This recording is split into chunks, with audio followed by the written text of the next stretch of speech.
Welcome back to another clay video. Today we are going to create the Waterwraith boss from Pikmin 2.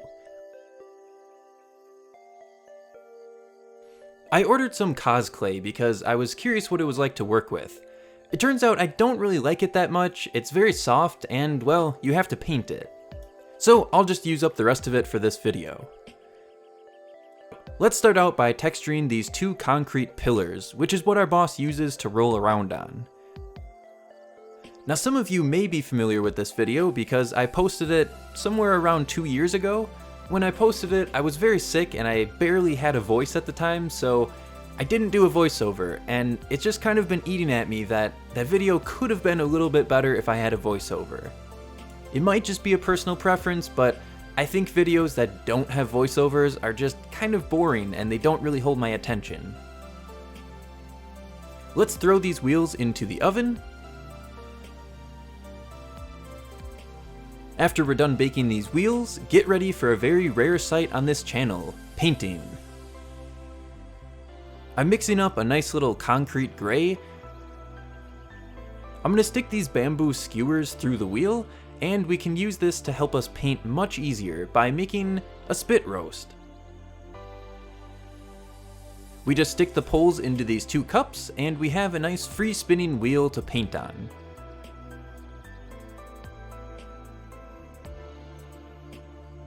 After we've achieved maximum speed, we can start painting the rest of the details. I'm starting out with a wash, which is something I'm new to, but it seems like you just water down paint and brush it all over the surface. Now, this wash is going to soak into the cracks and crevices, and after we wipe it off, you'll see we get a little bit of extra detail inside of these cracks.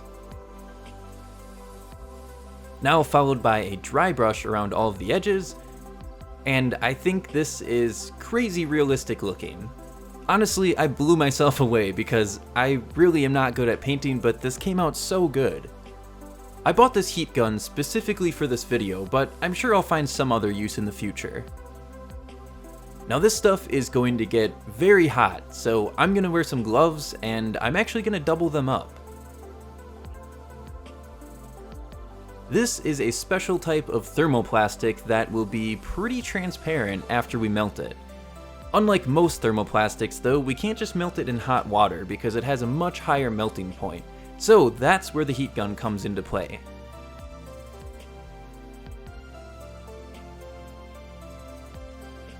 After we soften it enough with the heat, we're able to start working with it to make our boss. I've done a lot of research, and sadly there is no transparent clay. This is the closest thing I could find to a clear moldable material. Of course you could use resin for something like this, but I wanted to hand mold it like clay. So until we actually get some transparent clay on the market, this is what I'm going to have to use. For the front arms of our boss, they're much skinnier and longer. The back legs are kind of short and stumpy, like a frog.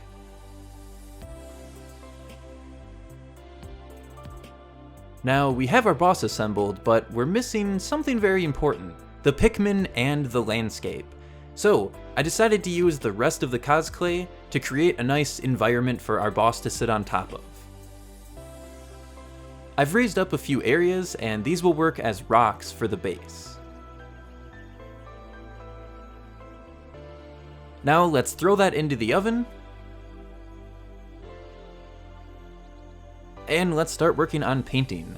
I'm using a very dark gray to highlight where these rocks are going to be, followed by a nice little dry brush.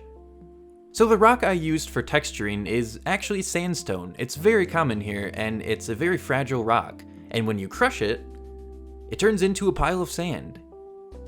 I found some Mod Podge laying around, and it's very old and sticky. It turns out it expired in 2012. But surprisingly, it still works perfectly fine. So I'm going to use the Mod Podge to cover up all of the areas that I want sand, and then once we tap it off, the rocks will be cleared off. For no specific reason, I decided to just create a bunch of blue Pikmin and none of the others.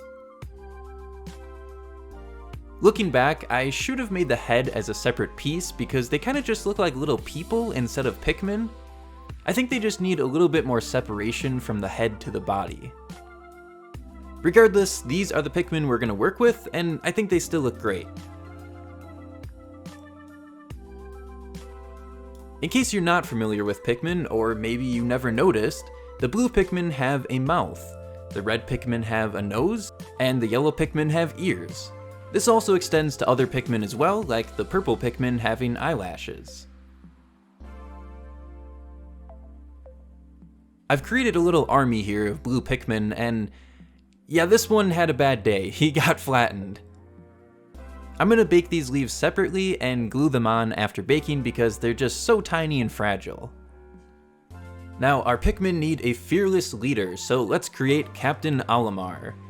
The bulk of the spacesuit is going to be this kind of yellowish tan color.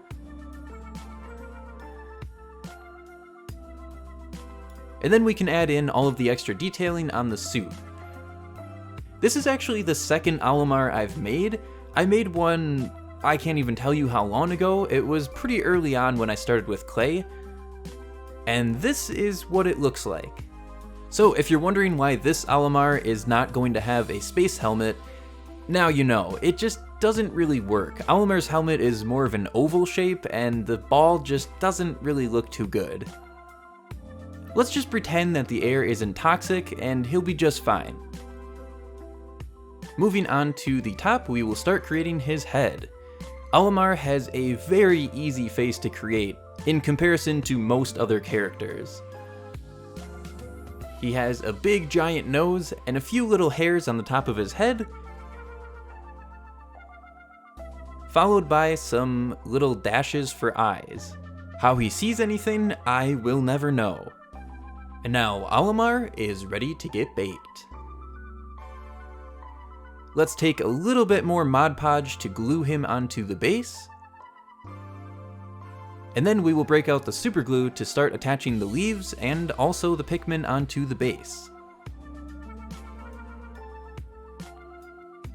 I know it's sad to sacrifice some Pikmin, but this is one of the most grueling bosses, and it takes away your entire army of Pikmin if you're not careful, so it seemed only right for all of these Pikmin to be squashed. Lastly, let's put Olimar over here. And that is our final detail, so here it is, the Waterwraith from Pikmin 2.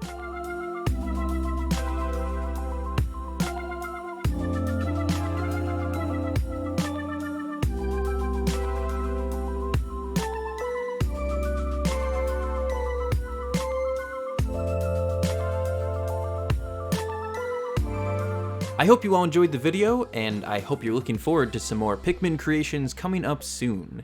And if you want to see the other things I've made from Pikmin, you can click on the playlist at the end of this video. Thank you all for watching, and I will see you all in the next one.